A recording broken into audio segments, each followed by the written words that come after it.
ధన్యవాదాలు sir. Sir ఒక 2-3 రోజుల క్రితం మా ఆఫీస్కి ఒక వ్యక్తి వచ్చి ఒక మాట చెప్పినాడు సార్. దాన్ని గుర్తు చేయదలుచుకున్నాను సార్. అతని పైన క్లినికల్ ట్రయల్స్ జరిగినాయి సార్. అతనికి కనీసం అవగాహన లేనటువంటి ఒక అబ్బాయికి క్లినికల్ ట్రయల్స్ జరిగితే అతని అవయవాలన్నీ దాదాపుగా పాడైపోయినటువంటి పరిస్థితి సార్. ఈ విషయం మీద మేము గత కొంతకాలంగా మేము పర్సనల్గా రీసెర్చ్ చేస్తూ ఉన్నాం సార్.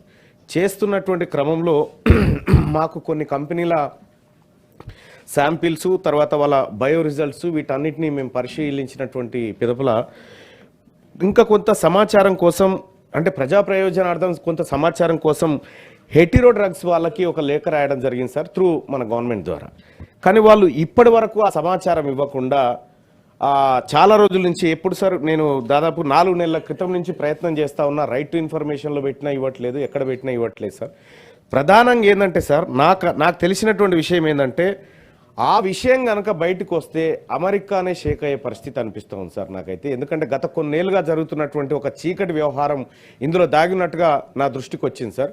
సో తమరి ద్వారా నేను చేసేటువంటి రిక్వెస్ట్ ఏంటంటే సార్, నేను ప్రభుత్వానికి రిప్రజెంటేషన్ మన ద్వారా పంపించినాను సార్. దయచేసి ఆ సమాచారాన్ని ప్రజా ప్రయోజనార్థం మా సభ్యులకు కానీ మేము ఎవరడిగినా ఇవ్వాల్సిందిగా రిక్వెస్ట్ చేస్తూ ఒక మాట సార్.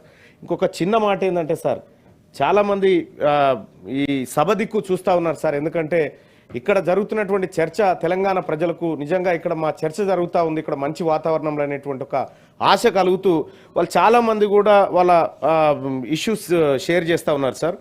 అయితే సార్ ఇక్కడ నిమ్స్లో 60-70% ఇప్పటికి కూడా ఆంధ్ర ఎంప్లాయీస్ని వేరే రకంగా రిక్రూట్ చేసుకుంటా ఉన్నారు. లోకల్ వాళ్ళకి నష్టం జరుగుతుంది అనేటువంటి మాట ఇక్కడ నిరుద్యోగులు చెప్తున్నటువంటి మాట సార్.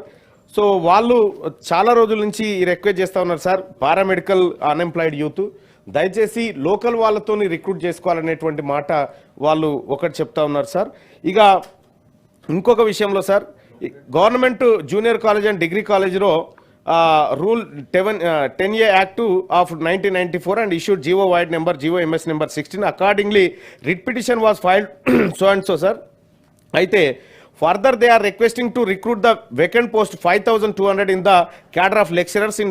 అయితే మనం ప్రైవేట్ లెక్చరర్లను రెగ్యులరైజ్ చేసుకున్నాం సార్ హైకోర్టు ఆర్డర్ ద్వారా. అయితే వాళ్ళు ఏమంటున్నారంటే సార్, సో దాంట్లో కరెక్ట్గా జరగలేదు, మిగతా వాళ్ళకి అన్యాయం జరిగింది అనేటువంటి మాట చెప్తా ఉన్నారు సార్. గౌరవ న్యాయస్థానం దృష్టిలో ఉంది కాబట్టి అది దాని గురించి నేను సభ దృష్టికి సూచాయగా తీసుకొస్తున్నటువంటి మాట సార్. ఇంకొక చిన్న సార్, ఇన్ని ఉండవు స్పెషల్ మెన్షన్స్ అంటే ఒకటే ఉంటుంది, ఇక మళ్ళీ అవకాశం లేదు సార్. మళ్ళీ సభ వస్తుంది. ఈ సభ మంచిగా జరగాలని కోరుకుంటున్నా సార్. మీరు అందరు బాగుండాలి సార్. రెడ్డి గారు